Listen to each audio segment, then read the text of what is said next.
Pemandu di Gunung Rinjani, Abdul Haris Agam atau akrab disapa Agam Rinjani menyesal karena tak bisa menyelamatkan nyawa pendaki asal Brasil, Juliana Marins.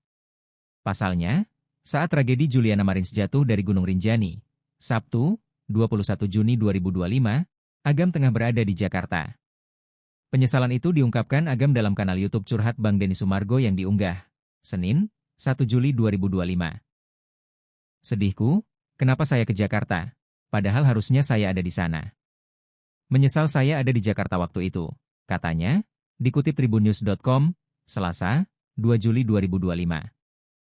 Kepada Denny Sumargo, Agam menjelaskan, ia sebenarnya sudah memiliki firasat ingin segera pulang ke Lombok, Nusa Tenggara Barat, NTB. Namun, ketika itu, ia masih bertemu dengan teman-temannya yang berada di Jakarta dan Bogor, Jawa Barat.